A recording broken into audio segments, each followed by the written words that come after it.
o clamor pelo poder do sangue de Jesus. Mas antes, depois eu acabar de ler aqui, eu vou fazer uma breve explicação sobre salvação, muito breve. Então, vamos ler o texto que está na primeira carta de Paulo aos Coríntios, no capítulo 11, versos 23 a 26. Podemos ler juntos? Amém? Comigo. Porque eu recebi do Senhor o que também vos ensinei, que o Senhor Jesus, na noite em que foi traído, tomou o pão e, tendo dado graças, o partiu e disse: tomai, comei, isto é o meu corpo, que é partido por vós. Fazei isto em memória de mim. Semelhantemente também, depois de cear, tomou o cálice, dizendo: este cálice é o Novo Testamento do meu sangue. Fazei isto todas as vezes que bebereis em memória de mim. Porque todas as vezes que comeis este pão e bebereis este cálice, anunciai a morte do Senhor até que venha. Deus nos abençoe. Irmãos, vamos se sentar. Meus irmãos, nosso assunto é o clamor pelo sangue de Jesus, porém, vou fazer aqui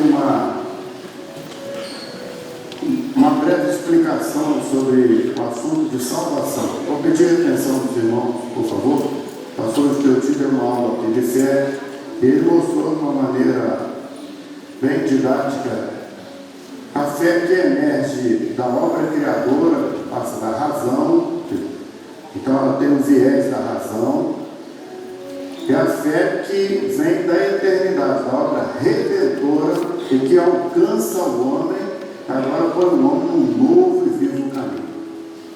Muito bem. Dentro desse caminho, o homem se depara com a salvação. Os irmãos aqui, por favor, os irmãos aqui do Domingos Martins, podem olhar aqui no painel, esse painel maior fica mais fácil, mas aos irmãos que estão nos acompanhando pelo satélite, eu vou mostrar nesse quadro aqui.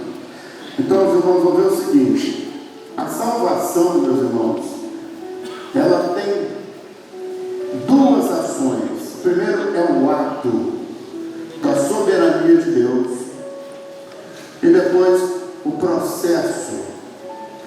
Então a salvação está dividida entre ato e processo. Talvez salvação seja o assunto mais difícil de se explicar, não é? Se alguém te perguntar sobre salvação, é difícil explicar. Por que é difícil? Preste atenção no que eu vou dizer aqui para os irmãos. A salvação é um mistério que é revelado ao coração do homem pelo Espírito Santo. Acho que só isso já era motivo de nós glorificarmos o Senhor, na verdade. Nós somos alcançados por um mistério que o Senhor nos revelou através do Espírito Santo. Mas ela está dividida. Você tem o ato, aqui onde Deus elege o homem, é um ato somente da soberania de Deus. Não depende de nós não temos interferência nisso. Vamos ao texto bíblico, na carta de Pedro. Pedro escreve assim: eleitos segundo a presciência de Deus. O que é presciência? Presciência é a capacidade extraordinária que o Senhor tem de saber das coisas antes. Então a nossa salvação, ela começa antes mesmo de qualquer ação nossa, qualquer vontade nossa, qualquer estímulo do homem na obra criadora, na razão. Nada disso acontece na presciência de Deus. É uma eleição. Eu vou dizer uma coisa aqui sem medo de errar, tá bem? Todos nós que estamos aqui ouvindo essa palavra, tenho certeza que nós somos eleitos por Deus no ventre da nossa mãe. Amém? Amém? Já fomos eleitos antes do nosso nascimento, antes da nossa vontade. Deus nos elegeu para uma salvação. Se nós vamos chegar na salvação, é outra coisa que nós vamos ter. Então, entre a eleição que o Senhor fez e o chamado, que é o segundo ponto aqui, houve um tempo na nossa vida. Na minha vida, por exemplo, eu vivi vivi, desde que eu nasci, 0, até os 18 anos, fora da presença do Senhor. Eu aceitei ao Senhor Jesus quando eu tinha 18 anos. 18 anos. Eu não gostava de crente de jeito nenhum. Não queria saber de igreja, maranata, nada. Os irmãos chegavam na minha casa para fazer culto, eu pulava a janela do meu quarto, fugia. Mas teve um dia que não teve jeito. Porque foi um dia do meu chamado. Antes aqui, a Bíblia chama esse tempo aqui, esses 18 anos que eu perdi no mundo, a Bíblia chama de tempo da ignorância.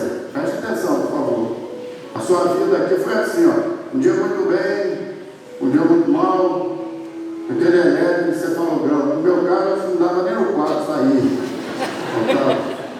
Até o dia que eleito eu já estava pelo Pai. Mas teve um dia que eu fui chamado pelo Filho, pelo Senhor Jesus Cristo. Nós podíamos até glorificar o Senhor mesmo. Foi o dia do nosso chamado. Esse dia aqui pode variar muito. Para uns, dia de extrema alegria. Para outros, de extrema tristeza. Eu conheci uma senhora que ela foi chamada com a perda do filho. Um menino de 5 anos entrou dentro de um tubo de cimento, uma manilha, começou a balançar, a brincar. A rua tinha uma descida, a manilha rolou, ele bateu lá embaixo, o caminhão foi e atropelou o menino morreu. De extrema dor, ela não entendia. Ela andava nas igrejas perguntando por que tinha acontecido aquilo. Ninguém tinha uma resposta. Até um dia ele entrou numa das nossas igrejas e disse para o pastor assim: o senhor vai dar conta hoje do meu filho? Os irmãos imaginem a situação. Aí o pastor, um homem de fé, movido pela fé, falou assim: olha, eu não tenho resposta, mas eu creio que a palavra pode lhe responder. E deu a Bíblia para ela. Só eu vou fazer um clamor aqui pelo poder do sangue de Jesus, e a senhora abre a Bíblia e leia o primeiro versículo que a senhora quiser. E fez isso, fez um clamor, entregou a Bíblia para ela, ela abriu e deu um texto de Jó que dizia assim: o Senhor deu e o Senhor levou, bendito é o nome do Senhor. E ela entendeu na hora que Deus estava falando com ela e se entregou ao Senhor Jesus naquele dia. Aceitou Jesus como Salvador. Chamado. Esses dois atos aqui independem da nossa vontade. Nós estávamos vivendo a nossa vida. Não tínhamos sido eleitos, não tínhamos consciência disso. Mas quando chegou um determinado dia, fomos chamados. Costumo dizer aos irmãos, quando eu explico isso, o seguinte: Saulo também vinha na vida dele. Aí de repente, um dia, lá no dia do chamado dele, uma luz brilhou no caminho dele. Brilhou no seu também. No meu também.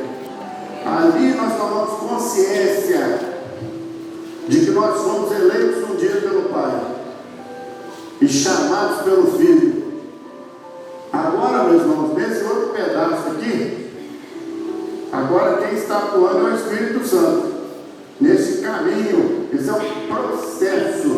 Aqui, ó. Olha para cá, por favor.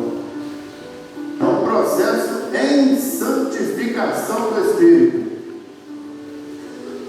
Então, antes de entrar no assunto do clamor, é preciso considerar de uma vez o seguinte: o Pai te elegeu, o Filho já te chamou. Agora, o que a palavra diz? Muitos são. Vamos lá, irmãos, muitos são chamados. E todos são escolhidos, não é? Não, poucos. Agora que começou o problema, né? Porque eleitos nós fomos, chamados nós já fomos. Agora a nossa luta é para ser escolhido. Porque no céu não vai entrar qualquer coisa. No céu vão entrar os excelentes. Por isso que Lucas quer dizer, fiz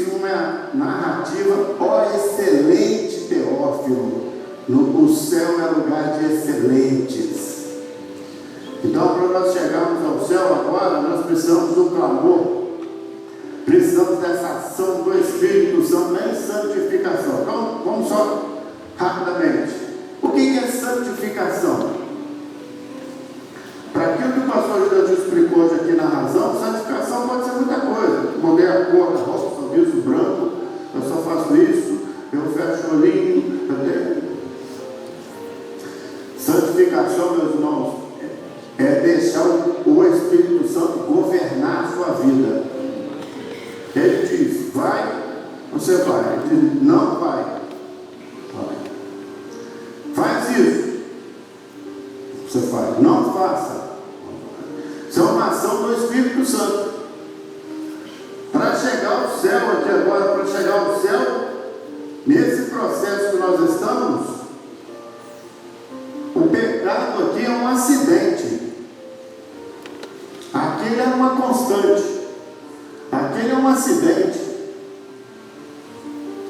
Por isso que a palavra diz assim, não pequeis, mas se pecares, tendes um advogado perante o Pai, que é Jesus Cristo.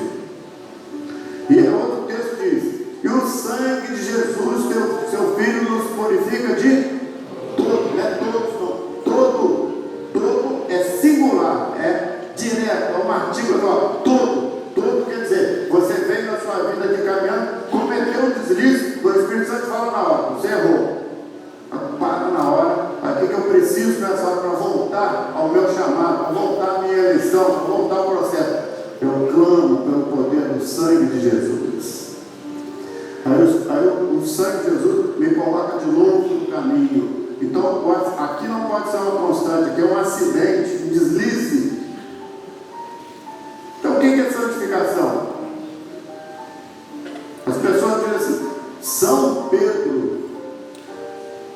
Já viram como é que era Pedro? Pedro era todo afoito. Um dia o Senhor perguntou assim, que dizem os outros que eu sou? Pedro resolveu o problema, teve uma revelação do Espírito e disse assim, tu és o Cristo, o Filho do Deus vivo. Ele não tinha falado isso nem uma vez ainda, todos olharam para ele, que a revelação ela não aponta para quem entregou, não aponta para Jesus a revelação. Todos olharam, é ele. Ele olhou e falou assim, você é feliz, Pedro? Ele não disse, todos são felizes, não, você é feliz, porque não foi carne que te revelou, mas o meu Pai que está no céu que te revelou. Aí Pedro achou que estava, Pedro, eu sou o super Pedro. O Senhor Deus falou assim, vou para Jerusalém, vou me prender, vou me esbofetear, vou me escotear, vou me botar na cruz. Pedro falou, arrancou a espada e falou assim, vai ter briga então aqui. Hoje o negócio vai ficar difícil aqui. São Pedro. Cadê a santidade dele? E foi que veio, quando o rapaz ia prender Jesus, Pedro deu uma espadada nele, deu para pegar no pescoço. O rapaz tirou o peito, pegou na orelha só. Mas deu para matar. São Pedro. Onde estava a santificação de Paulo? O Senhor Jesus aqui, o guarda deu uma bofetada nele. O governador fez uma pergunta, Jesus não respondeu. O guarda deu uma bofetada nele. Um homem romano, forte, preparado, bateu nele. Jesus calado, era a ovelha muda. Só disse assim, se eu te fiz mal, dá testemunho do mal. Só isso. Paulo não. Paulo, o guarda deu uma bofetada em Paulo, São Paulo. Paulo falou, miserável, parede branqueada, sepulcro caiado, hoje mesmo Deus te ferirá. São Paulo. Cadê a santidade desse povo? Hein? Moisés, a Bíblia diz que Moisés era o homem mais manso da face da terra. Os irmãos sabiam como é que ele era manso? O Senhor disse para ele assim, Moisés, você pode ir com o povo que eu não vou com vocês não. Esse povo muito pecador, não vou no nosso meio não. Moisés falou assim, bonito, né, Senhor? O Senhor me tirou lá do Egito, me botou nessa luta toda, com esse povo teimoso desse jeito, agora tem 40 anos de deserto na frente, o Senhor disse que não vai, para que isso não está certo, não, Senhor. Só tira o meu nome do livro da vida, então eu também não vou não. O mais manso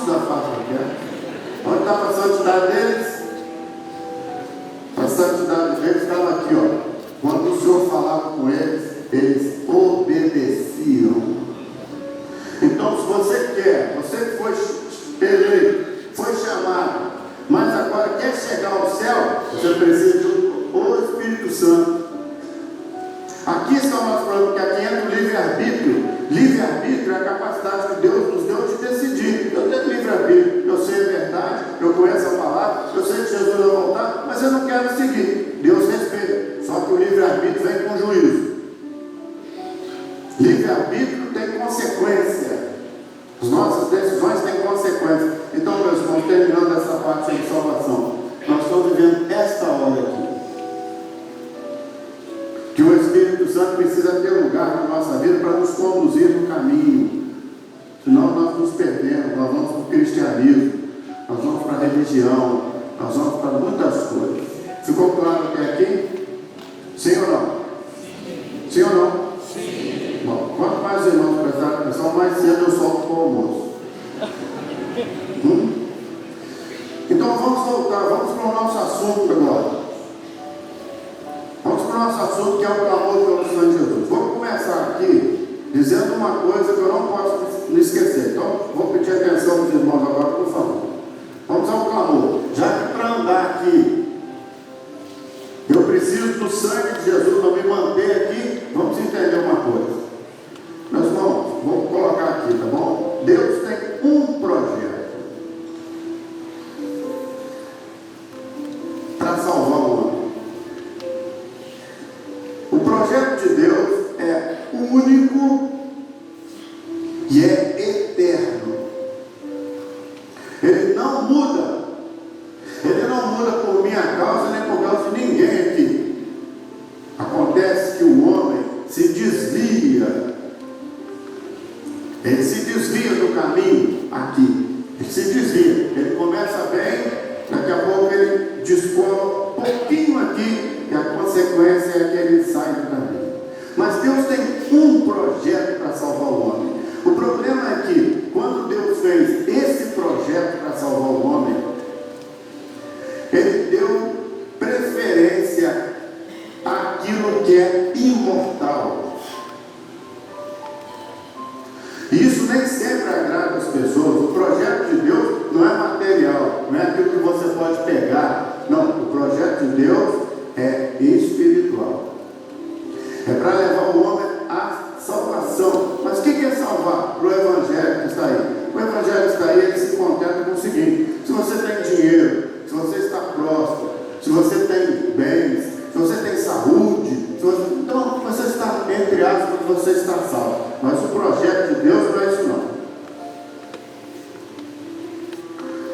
Nós precisamos entender o clamor de duas formas: aquilo que é projeto de Deus e aquilo que é a nossa prática nesta obra de clamar pelo sangue de Jesus, que foi um mistério que o Senhor nos revelou muitos anos atrás. Mas eu vou explicar isso para os irmãos de uma maneira bem prática. Para nós não temos muito tempo, mas de uma maneira muito prática. Vamos entender o texto que nós lemos. O que estava sendo comemorado pelo Senhor Jesus na Páscoa? Ele estava comemorando uma festa chamada Páscoa. O que era a Páscoa? Vou apagar aqui para colocar aqui para os irmãos. A Páscoa foi aquele dia que o Senhor tirou o povo do Egito. Como que era a orientação? Eles pegavam a porta e passavam o sangue, não é? Pegavam o sangue, passavam o sangue nas vergas e umbrais da porta. Olha para mim, por favor. Então passava nas vergas e nos umbrais da porta. Qual que era o movimento de passar? Assim e assim.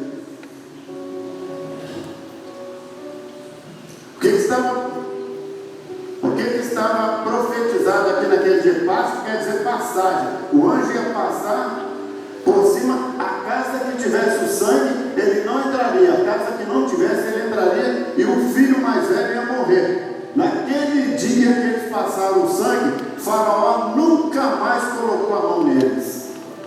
E nós podemos glorificar o Senhor também por isso. Porque o dia que o Senhor nos revelou o clamor, o adversário nunca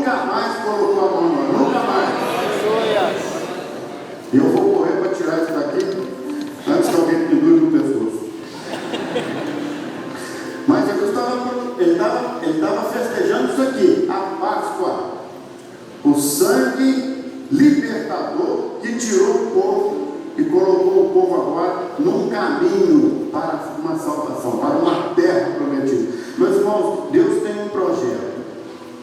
A nossa loucura muitas vezes é achar que Deus vai aceitar outro projeto, outro argumento. Eu vou até parar para fazer uma pergunta aqui. Você tem aqui, os irmãos que escutaram a aula do pastor Deotir sobre a razão, filosofia, teologia, você tem outro jeito de entrar no céu?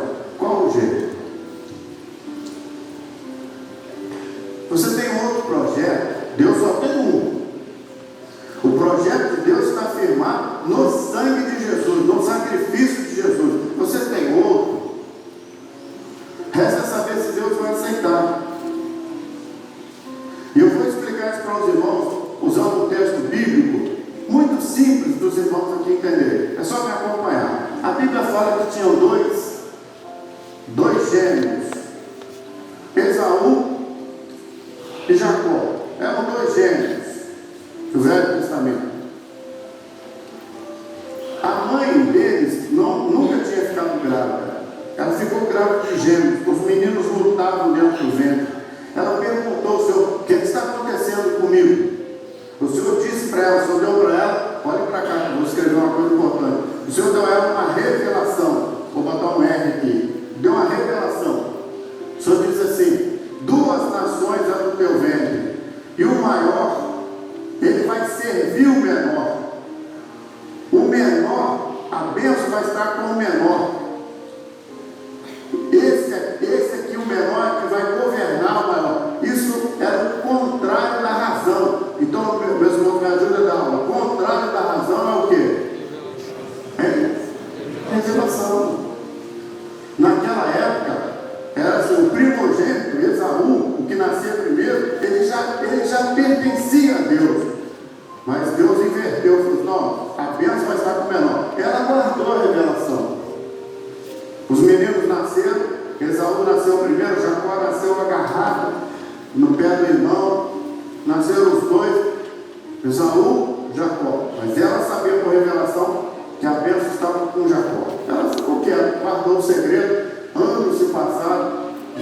Os dois eram totalmente diferentes, apesar de gêmeos. Esse aqui era caçador, esse aqui era caseiro. Um dia Esaú foi tão longe para caçar que ele voltou morrendo de fome. Mas não é morrendo de fome igual os irmãos estão morrendo de fome aqui, não. É morrendo, né? Ele ia morrer.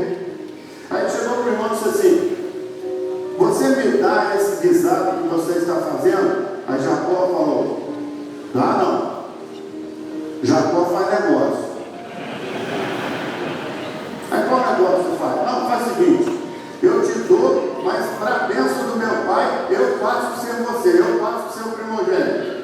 Aí Esaú, que era carnal, que andava na obra criadora, que andava na razão, que não tinha nada a ver com revelação, que não queria ir para o céu, não queria pertencer a Deus, resolveu, falou assim: feito o trato, meu negócio, o que adianta a bênção do Senhor? Foi o que ele falou. O que adianta a bênção do Senhor? Eu quero matar minha fome.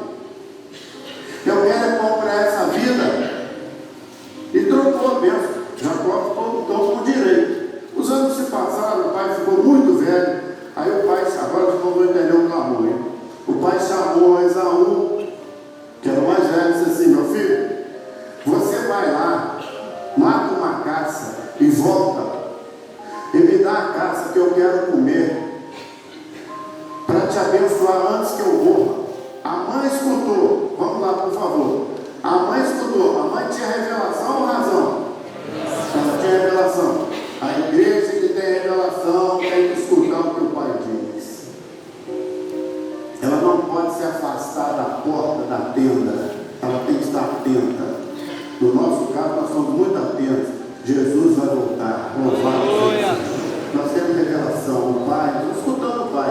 Aí ele disse: você vai buscar. O Esaú saiu correndo. Ela buscou Jacó para cumprir a revelação. Buscou Jacó e falou assim: meu filho, a sua hora é agora.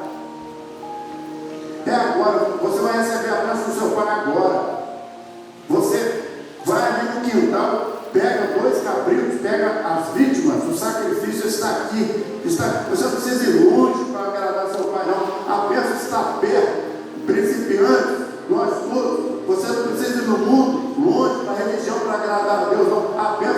aqui hoje, nesse ela está perto. Jesus, Davi diz a respeito assim: tu estás sempre à minha mão direita.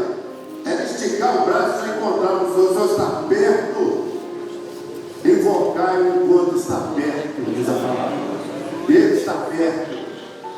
Vai aqui no quintal, meu filho, porque eu vou fazer do jeito que o seu pai gosta. Vou parar aqui para fazer uma pergunta para os irmãos. Qual é o segredo desta obra? Qual é o segredo deste seminário aqui? São os professores? Ó, tira isso da sua cabeça. São os professores, são os pastores? Não. A bênção desta obra é que por revelação nós descobrimos o que é que o pai gosta.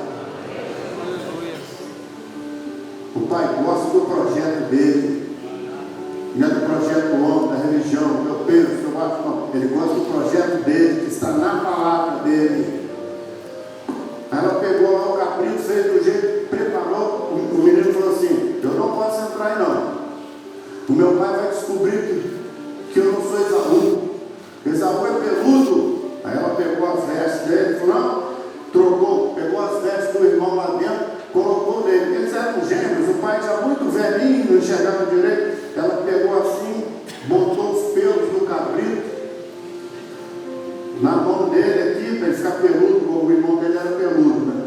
Botou assim no pescoço, falou: entra aí, entra. Meus irmãos, a igreja que tem a revelação, que descobriu o sangue, ela põe para dentro, ela põe para a presença do Pai, quem ela quer mesmo, ela põe para dentro. Entra agora com o sangue, com um sacrifício. Eu imagino aqui na minha cabeça Jacó entrando, né? A bandeja na mão dele, ai meu Deus.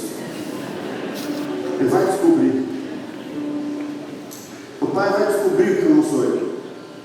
Aí ele botou assim para dentro, gritou lá na porta: meu pai. Aí o pai escutou aquela voz e falou assim: quem é que está aí? Aí ele falou assim, era Jacó, mas eles tinham trocado, né? Ele falou assim: eu sou Esaú. Mentiu? Mentiu não. Eles tinham trocado. Para essa bênção aí eu sou Esaú. Aí o pai falou: Esaú? Como é que foi isso que tão rápido você entrou na minha presença? É a mesma resposta que nós temos aqui para dar agora. No começo dessa aula aqui nós fizemos um clamor. Entramos na presença do Pai. Louvado seja o Senhor. Como que foi isso tão rápido? É que nós descobrimos um mistério. Eu sou Esaú. O pai falou: Esaú, chega aqui perto de mim, porque o sangue de Jesus faz isso conosco. Ele nos deixa entrar para receber a bênção que nós não temos direito e ainda nos aproxima do Pai. Eu tenho certeza que muitos aqui estão sentindo a presença do Pai aqui agora. É o sangue. Aí o pai pegou assim: senta aqui, meu filho. A gente sentou na beira da cama. O pai segurou ele para ele não fugir. Aí pegou no pelo do cabrito, né? Aí ele falou assim: me dá um beijo, meu filho. Porque o sangue de Jesus faz isso conosco também, nos deixa beijar o Pai, ter comunhão com Ele. Ele abaixou para beijar, o Pai segurou ele na barba, segurou, falou assim: engraçado. A mão é de Jacó, a voz é de Jacó. Ele cheirou as vestes do irmão. Mas o cheiro é de Esaú. Os irmãos sabem o que aconteceu conosco aqui no início da aula, quando nós falamos pelo sangue de Jesus? Eu fico daqui, mas eu fecho só um olho assim, ó, para ficar olhando os irmãos. Essas carinhas de santo. Mas eu sei que não é isso tudo, não. Não é mesmo? Aí os irmãos clamaram: Senhor, nós clamamos. Aí o pai escutou aquela hora, sabe o que ele disse? Ah, essa voz eu conheço. Essa voz é de pecador. Essa voz é de principiante lá do Domingo Martins. Só tem nós servos. Não ovelheira, não vai na EBD, não fez o jejum direito, fofoqueiro. Não, vou parar porque a lista é muito grande, não é? Mas é assim conosco. Você pode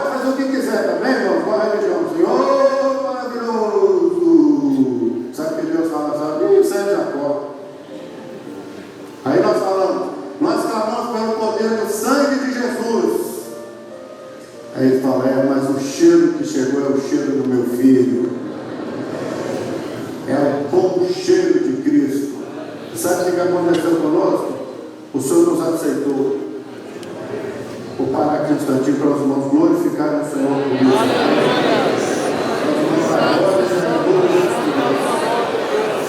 Porque nós não tínhamos direito, mas o Pai nos aceitou. Glória a Deus. Botou a mão na cabeça de Jacó. Deus te abençoe, meu filho. Passou a bênção patriarcado para ele. Lá no passado, podia ser assim: Abraão, Isaac e Esaú. Mas Esaú negou. Aí ficou Abraão, Isaac, Jacó. E você, e eu. E todos quantos o Senhor vai salvar pelo sangue de Jesus. Você pode estar entendendo o amor pelo sangue de Jesus? Você tem outro projeto. Deus vai aceitar. Recebeu a bênção, correndo lá de dentro, assustado. A mãe falou: recebeu a bênção, meu filho? Recebi. Foge daqui. Não, mas agora eu entrei na Maranata. Agora eu vou botar um ICM atrás do meu carro. Não, rapaz, sai daqui correndo, para o seu irmão, gêmeo de igualdade te mata. Nós todos temos um gêmeo carnal, mais forte, mais poderoso. Nasceu primeiro.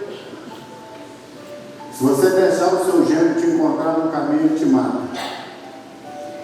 Salvação é uma fuga. Salvação é fugir do mundo todo dia, negar o mundo todo dia. Como é que nós negamos o mundo todo dia? Pelo sangue de Jesus. Aí chegou o irmão.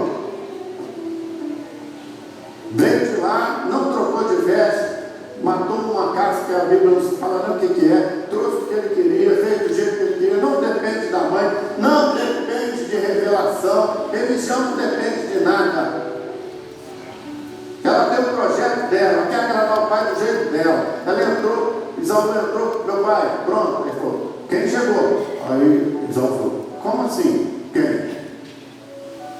Esaú? Não, já dei minha bênção. Olhe para cá, por favor.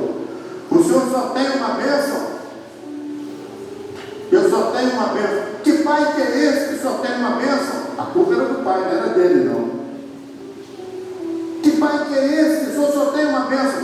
E o pai disse assim: eu só tenho uma bênção, o teu irmão já levou no teu lugar. Deus só tem um projeto. E o projeto dele está firmado no sangue de Jesus. Ele não tem dois projetos. Jesus e Maria, não, ele só tem um projeto. Jesus e Paulo, não, ele só tem um projeto. E a Bíblia diz que ele saiu e chorou amargamente e não conseguiu.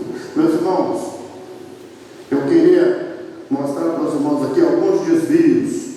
Pode botar aqui, por favor, aqueles textos. Há alguns desvios. O culto do Velho Testamento, você precisava de um templo, de um sacerdote, de uma vítima e de um dia. Isso era o culto do Velho Testamento. Quando Jesus foi à cruz, ele cumpriu isso tudo de uma vez só. Quando ele derramou o sangue dele, ele passou a ser o nosso templo. Ele disse assim: derrubar esse templo em 3 dias eu vou reconstruir. Ele não estava falando daquele muro de pedra, não. Ele estava falando que o corpo dele ia ser derrubado, mas ao 3º dia ressuscitar para toda a eternidade. Ele passou a ser o nosso templo. Você precisava de um sacerdote que sacrificasse os cordeiros do Velho Testamento. Eu vejo que os irmãos estão felizes, estão rindo aqui. Ele é o sumo sacerdote, eterno. Por isso que o sangue dele é poderoso até hoje. A vítima era o cordeiro. Jesus era o nosso cordeiro. Não precisa mais todo cordeiro não. Jesus é o cordeiro eterno. Uma vez só o sacrifício dele completou todo o projeto de Deus. E o dia que eles precisavam, eles guardavam o sábado. Jesus disse assim: vinde a mim, encontrareis descanso para a vossa alma. O sábado era para descansar o corpo. Mas Jesus disse: vinde a mim, encontrareis descanso para a vossa alma. O São Batista guarda o sábado. Os religiosos guardam o domingo. O muçulmano guarda. Aí, tá bom aí. Porque todas as vezes que comeres este pão e beberes este cálice, anunciais a morte do Senhor tem que ver. Por favor, preste atenção mais uns instantes aqui. Vou dar um exemplo aqui. Jesus estava comemorando a Páscoa. Preste atenção para entender o clamor. Aí ele pegou o pão, partiu o pão e disse assim: este pão é o meu. Me ajudem aqui da aula, irmãos. Esse pão é o meu corpo. Partiu. Eu não vou falar sobre corpo, não, porque os irmãos vão ter uma aula sobre corpo. Aí pegou o cálice e fez uma comparação estranha. Estranha, na razão não dá para entender. O que tinha dentro do cálice? Hein? Por favor, tinha vinho. Nós não bebemos vinho. Vou esclarecer isso aqui no principiante, porque senão pode sair alguém aqui: quer dizer que os Maranata então. Não. Nós não bebemos vinho, mas todo mundo aqui sabe qual é o efeito de um vinho, sabe? Ele pegou o cálice e disse: este cálice é o Novo Testamento meu. O que tinha dentro do cálice? Vinho. Muito bem. Ele comparou o sangue dele com o vinho. Comparação estranha, né? Acontece o seguinte: você toma um cálice de vinho, o que o vinho faz com o homem? Tira o homem da... Você não fica normal, né? Você toma um primeiro, tomou o segundo, aí começa a rir de tudo. Não é? Tem graça que está dando gargalhada. Tomou o terceiro, meu amigo, daí para frente faz coisas que normalmente você não faz. Beija a sogra, diz para ela: a senhora é muito bem-vinda na minha casa. Não, está doido. Não, é porque o vinho tirou o quê? O sangue de Jesus é a mesma coisa. Eu vivo aqui nessa vida, eu compro, eu vendo, eu caso, eu faço MBA, tenho que falar 3 idiomas, tenho que entender informática, está tudo certo, todas as coisas são nossas, mas quanto mais eu clamo pelo sangue de Jesus, mais eu vivo fora da razão. Mais eu estou ligado na eternidade, eu estou embriagado. Quando o Espírito Santo desceu sobre a igreja de Pentecostes, a primeira coisa que eles falaram: esses homens estão embriagados, estão bêbados. A comparação entre sangue e vinho é uma comparação muito interessante. Quanto mais você clama pelo sangue de Jesus, mais embriagado com o Espírito Santo você fica. Clamei de novo, fui batizado com o Espírito Santo. Hoje à tarde, muitos aqui vão ser batizados com o Espírito Santo. Eu clamei mais um pouco. Agora tem dons espirituais. Agora estou dissolvendo os anjos do Senhor. A palavra começou a falar comigo de uma maneira extraordinária, porque eu estou embriagado. Vou contar para os irmãos aqui uma coisa assim de uma ovelha minha. Eu tive uma ovelha muitos anos atrás, um senhor, já com 70 e poucos anos. Ele foi acometido por um câncer no fígado, uma doença fulminante. Aí o médico pegou os exames e disse para ele assim: olha, eu estou vendo aqui nos seus exames que você, infelizmente, está com câncer e você vai morrer. Sabe o que ele falou?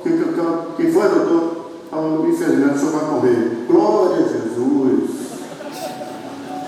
O médico não soube entender, eu vou repetir. O senhor vai morrer. Já entendi. Quantos meses, doutor? Uns 4, 5 meses. Oh, maravilha! 4 meses, oh, glória a Jesus. Mas pode ser antes. Oh, graças a Deus. Estou perguntando, irmão, está normal? Ó, cheio de vinho do Espírito. Sabe o que está na cabeça dele? Ó, é muito bom ficar aqui, os nossos queridos, nossos parentes, nossos netos, está tudo certo. Mas se eu partir hoje, eu estou nos braços do meu Salvador. Aleluia! Infinitamente melhor. Isso que coisa, né? Chegou em casa e falou para a mulher: você não sabe da maior. Ela falou: o quê? Vou morrer. Está doido? Está normal, não? É por causa do sangue. Jesus disse: esse cálice é o Novo Testamento, o meu sangue. Então, quanto mais eu clamo pelo sangue de Jesus, mais eu estou embriagado, mais envolvido, mais a palavra tem efeito sobre a minha vida, mais os dons espirituais se cumprem na minha vida, mais eu tenho acesso à vontade do Senhor, mais eu obedeço, mais eu passo pelo processo de salvação. Meus irmãos, olhem para mim, por favor, todos.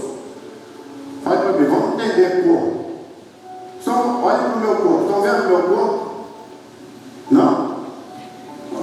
Fiquei preocupado agora. Estão vendo meu corpo, não é? Eu não sou um fantasma.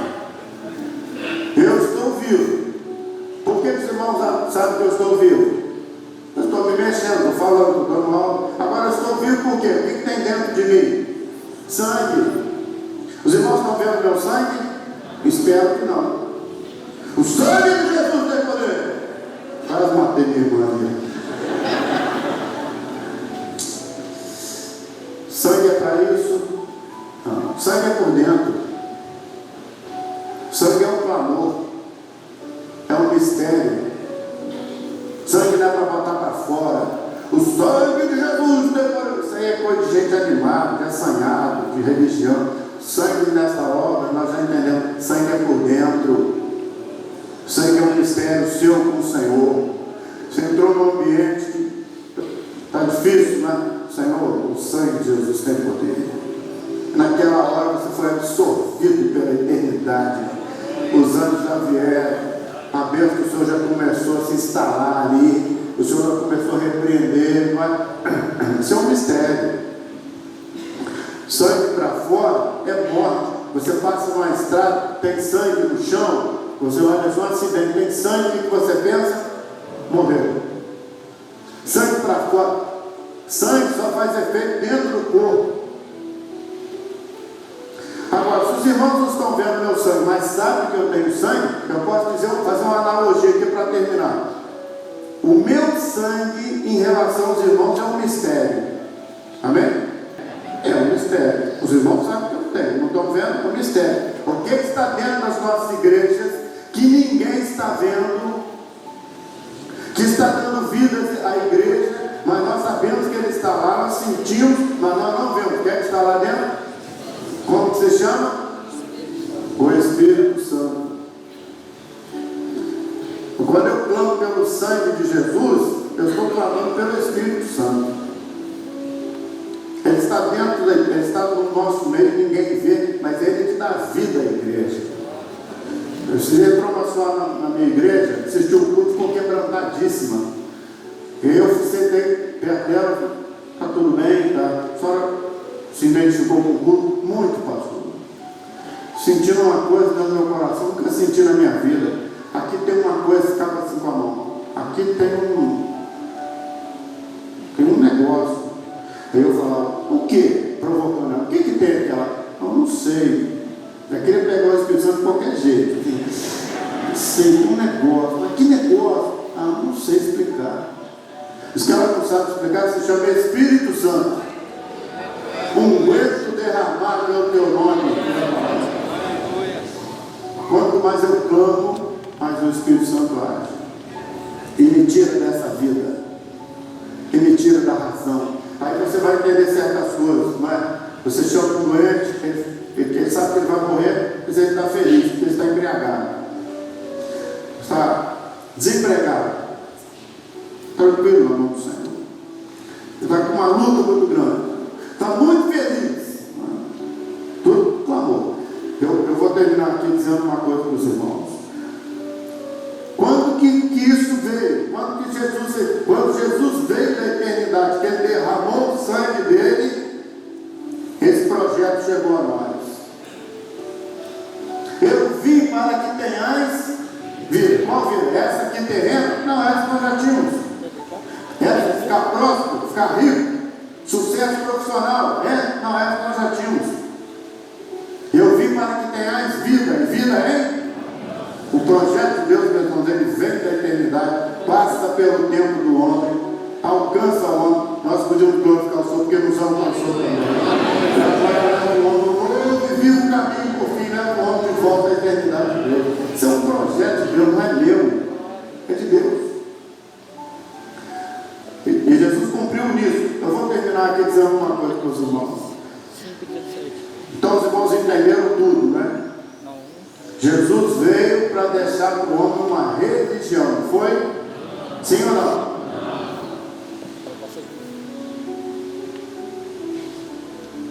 Jesus veio do céu para deixar o homem próspero, não foi? Se você quer ficar próspero, você não precisa de Jesus. trabalhar, ganhar dinheiro e economizar. E tomar o cartão de crédito dela. Lá em casa eu não consegui. Tem uma máfia lá. Não consigo lidar com as três. As três são muito para mim. Já veio a meta, agora acabou com tudo. Não vou ficar rico.